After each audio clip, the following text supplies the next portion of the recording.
10 tanda-tanda kiamat besar yang disebutkan oleh Nabi SAW. Kata beliau, amblasnya bumi di belahan timur yang pertama, terjadi gempa besar. Sebagian ulama hadis mengatakan bagian Asia, di mana Allahu alam. Tapi ini tanda-tanda kiamat besar akan terjadi nanti. Kemudian terjadi lagi longsor bumi di belahan barat. Sisi barat bumi kita tahu wilayah Afrika dan seterusnya. Kemudian amblasnya bumi di Jazirah Arab. Ini yang dimaksud dengan amblasnya bumi, artinya longsor yang besar, yang sulit lagi untuk ditimbun, udah nggak bisa ditimbun, nggak bisa diperbaikin. Kalau di situ ada kota, ada kampung, pasti hancur udah.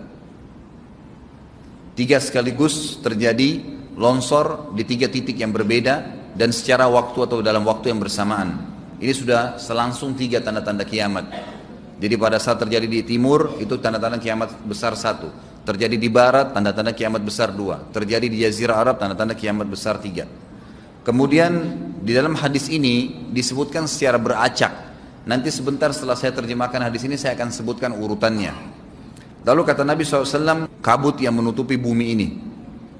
Kemudian ada Dajjal. Jadi kabut itu dihitung dalam hadis ini yang keempat. Dajjal yang kelima. Kemudian yang keenam binatang melata. Nanti akan saya jelaskan juga apa yang dimaksud dengan binatang melata. Yang ketujuh keluarnya Ya'juj Ma'juj. Ini juga akan kita jelaskan nanti. Kemudian yang kedelapan matahari terbit dari tempat terbenamnya. Yang kesembilan keluarnya api dari perut kota Aden yang menghalau manusia.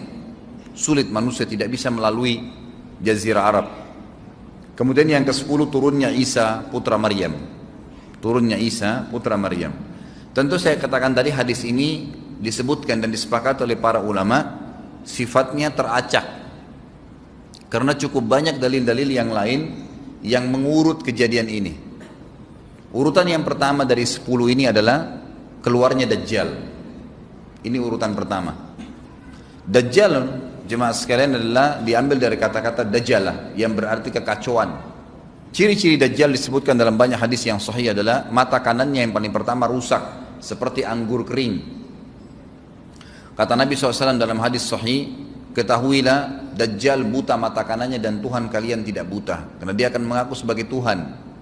Kemudian dia orangnya memiliki kulit yang kehitam-hitaman serta memiliki dahi yang lebar. Setiap orang beriman bisa membaca di dahinya tertulis 3 huruf kafara. Semua orang yang ngerti tulisan Arab, tidak ngerti tulisan Arab akan bisa tahu dan baca itu kafara, kufur. Rambutnya keriting dan orangnya tinggi besar. Kata Nabi SAW, kalau kalian dengar Dajjal keluar di satu lokasi, maka menghindarlah. Walaupun kalian harus lari ke gunung, dia akan keluar membuat kerusakan selama 40 hari. Kata Nabi SAW, 40 hari itu sehari seperti setahun, sehari lagi yang kedua seperti sebulan, hari yang ketiga seperti sepekan, dan sisa harinya seperti hari kalian. Dia akan keliling muka bumi semuanya, dan kata Nabi SAW, seluruh bumi ini akan dimasuki oleh Dajjal. Tidak tertinggal satu lorong, gang, jangankan kota atau desa, kecuali Dajjal akan masuk ke dalamnya, kecuali Madinah dan Mekah. Tidak bisa dimasuki oleh Dajjal. Kata Nabi SAW dalam hadis sahih, karena di setiap pintu gerbang Mekah dan Madinah malaikat menghenuskan pedangnya dan menghalau Dajjal sehingga Dajjal tidak bisa masuk. Pada saat dia tiba di Palestina, waktu yang bersamaan di kota Madinah berkecamuk. Kaum muslimin sepakat semua keluar untuk mengejar Dajjal dan membunuhnya. Keluar dari kota Madinah satu orang yang namanya seperti namanya Nabi Muhammad SAW, Muhammad bin Abdullah, dan dia dari turunan Nabi SAW juga. Dan orang ini punya julukan Mahdi, dikenal dengan Imam Mahdi. Inilah tanda-tanda kiamat yang kedua. Pada saat dia tiba di Mekah, dibaiatlah oleh banyak kaum muslimin, tidak disebutkan jumlah pasukannya, maka terbentuklah pasukan jihad yang mengejar Dajjal menuju ke Palestina. Lalu keluar tanda-tanda kiamat 3, langsung berentetan semua. Tanda-tanda kiamat besar yang ketiga adalah pada saat pasukan Imam Mahdi dengan pasukan jihad itu tiba di Darul Baydha namanya. Hadis menyebutkan di menara itulah, di masjid itulah Imam Mahdi mampir sholat asar bersama pasukannya. Dikatakan Isa alaihissalam akan turun sambil memegang kedua sayapnya malaikat, dan dari rambutnya yang basah meneteskan air. Maka dia pun turun, lalu kemudian dia masuk, dan orang-orang pada saat itu mengenalnya kalau dia adalah Isa, dan mereka sudah tahu ini masanya keluarnya Dajjal, ini Mahdi sudah ada, mereka tahu akan turun Isa, sudah ada informasi seperti saya sampaikan ke Bapak Ibu sekarang, itu muslimin di zaman itu sudah tahu semua. Sholatlah mereka, kemudian mereka menuju ke Palestina. Ringkas cerita adalah Nabi Isa alaihissalam akhirnya tiba dengan pasukan mujahidin di depan pintu gerbang Babulut. Dajjal mengatakan, bukakan pintu gerbang, mereka tidak akan mampu melawan kita karena pasukannya mereka banyak memang. Maka Dajjal dengan sombongnya menunggu di depan pintu gerbang. Pada saat dibuka, Dajjal kaget melihat ada Isa alaihissalam. Dan pada saat itu kata Nabi SAW, Dajjal faham kalau sudah tiba ajalnya. Begitu melihat Isa alaihissalam, dia lari dan badannya sambil meleleh di depan para pengikutnya. Pada saat Dajjal mati, pengikutnya pada ketakutan semua. Mereka anggap Dajjal Tuhan, mereka anggap Dajjal orang yang perkasa lah, orang yang kebal lah, beragam macam kelebihan. Mereka kaget pada saat mati, maka bertebaranlah mereka dan akhirnya mereka sembunyi di bawah pohon dan di atas batu. Kemudian batu dan pohon akan memberikan penjelasan, hai muslim ini Yahudi, bunuhlah. Maka dibunuhlah pada saat itu mereka. Lalu Nabi Isa alaihissalam memimpin di muka bumi, dan kata Nabi SAW, pada saat itu Islam, agama Islam yang dibawa oleh Nabi SAW akan masuk ke semua rumah di muka bumi, gak tersisa. Satu dunia ini semuanya Islam. Hadis sahih. Maka Nabi Isa alaihissalam memimpin pada saat itu, disebutkan dalam hadis 40 tahun dengan ketenangan, menerapkan hukum Islam. Semuanya beriman kepada Allah subhanahu wa ta'ala dan menjadi muslim. Setelah itu keluar tanda-tanda hari kiamat besar yang keempat, yaitu keluarnya Ya'juj dan Ma'juj. Nabi SAW sebutkan ciri-ciri mereka. Mata mereka sobekannya kecil sehingga mata mereka kelihatan seperti sipit, tapi bola matanya besar. Mereka memiliki rambut yang keriting, dan mereka memiliki poster yang umumnya seperti poster manusia. Ada hadis yang berbunyi mereka akan mendatangi sebuah sungai, kalau tidak salah namanya sungai Tibria, airnya banyak mengalir. Kata Nabi SAW, mereka semua minum air sungai itu, dan yang terakhir dari mereka datang sudah nggak dapat air. Artinya air sungainya habis diminum. Bayangin berapa banyak jumlahnya itu. Pada saat itu Nabi SAW mengatakan, Allah berfirman kepada Isa, berkata, wahai Isa, aku akan mengeluarkan hamba-hambaku yang tidak ada seorang pun dari kalian bisa mengalahkannya, termasuk Isa alaihissalam, nggak bisa mengalahkan. Maka selamatkanlah dirimu bersama dengan pengikut-pengikutmu ke Gunung Tur namanya. Jadi memang Ya'juj ini ciri khasnya, kata Nabi SAW, mereka memakan apa saja. Jadi bukan seperti manusia normalnya. Mereka membunuh semua yang bukan seperti mereka. Sampai-sampai kata Nabi SAW, tidak ada yang bisa mengalahkan mereka, dan jumlah mereka sangat banyak. Salah seorang di antara mereka tahu dia akan mati kalau sudah punya 1000 anak. Kata Nabi SAW dalam hadis Bukhari, kecelakaanlah bagi orang-orang yang ada di Jazirah Arab.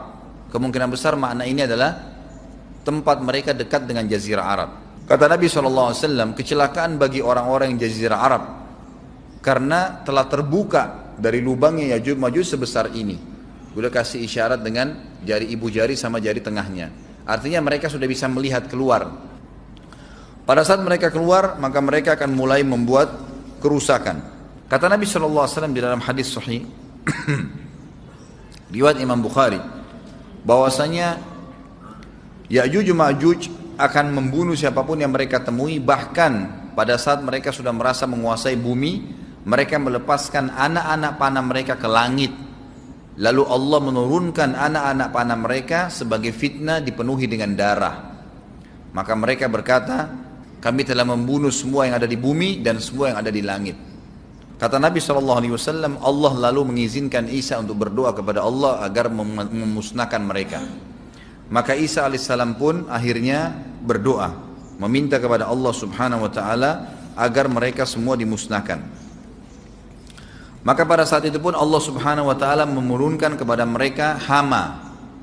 Sebagian hadis menyebutkan serangga kecil seperti cacing, banyak sekali yang menimpa tubuh-tubuh mereka. Setiap orang satu. Dan itu membuat mereka mati.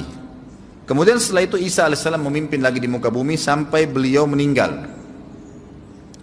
Setelah Isa alaihissalam meninggal, kembali lagi sebagian besar manusia berbuat kekufuran. Maka Allah subhanahu wa ta'ala keluarkan tanda-tanda kiamat besar yang kelima. Yang kelima ini adalah keluarnya hewan atau binatang melata. Binatang melata ini disebutkan dalam hadis yang sahih riwayat Bukhari, bahwasanya Allah SWT akan keluarkan, tapi tidak disebutkan dari bumi mana dia keluar. Dia akan keluar hewan melata yang bisa berbicara seperti manusia dan badannya dipenuhi dengan bulu. Allahu a'lam bagaimana. Kemudian dia datangi orang-orang yang kufur tersebut dan menasihatin dan mengingatkan mereka. Yang tidak mau beriman, dalam hadis dikatakan dicap oleh hewan tersebut. Allahu a'lam dicap seperti apa, sehingga ketahuan mana yang kafir, mana yang beriman. Terus dia keliling di muka bumi tapi tidak disebutkan berapa lama. Lalu kemudian Allah lenyapkan si dabbah ini. Kemudian datang tanda-tanda kiamat yang ke-6. Tanda-tanda kiamat yang ke-6, 6, 7, 8. Itu berentetan semua. Longsor besar di timur, di barat, dan di jazirah Arab. Ini tanda-tanda kiamat terjadi serentak.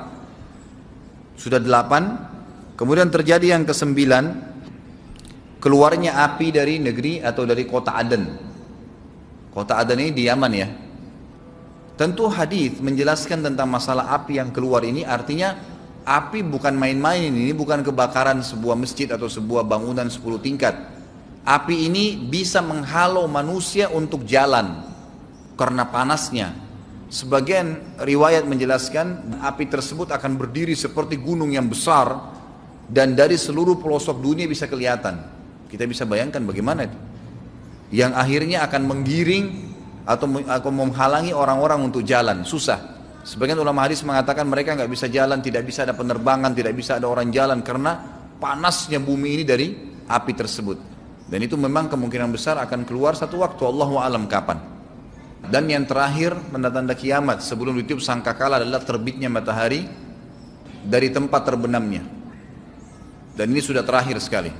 Makanya kata Nabi SAW, taubat akan diterima sebelum matahari terbit dari tempat terbenamnya. Artinya selama yang lain itu masih ada, masih bisa taubat. Kalau sudah itu, sudah sulit. Ini tanda-tanda kiamat.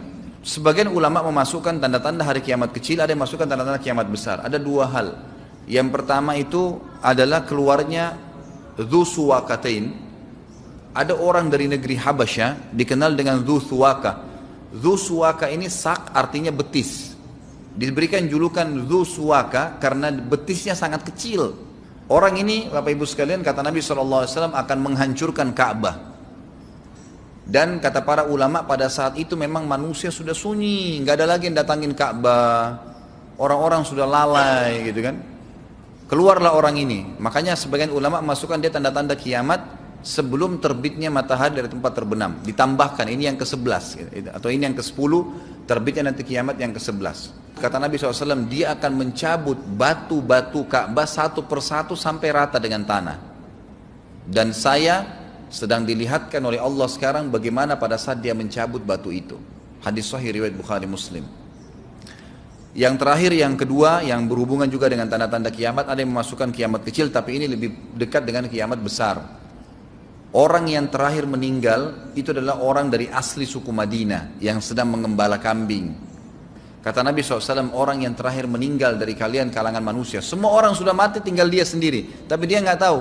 Dia lagi mengembala kambing, kemudian dia masuk dengan gembalanya ke kota Madinah, ditemukan semuanya tidak ada kehidupan, nggak ada orang, nggak ada binatang, nggak ada apa-apa, tinggal dia sendiri. Pada saat dia meletakkan telapak kakinya di kota Madinah, maka pada saat itu dia meninggal. Dan inilah manusia terakhir meninggal sebelum ditiup sangkakala terakhir. Allahu a'lam.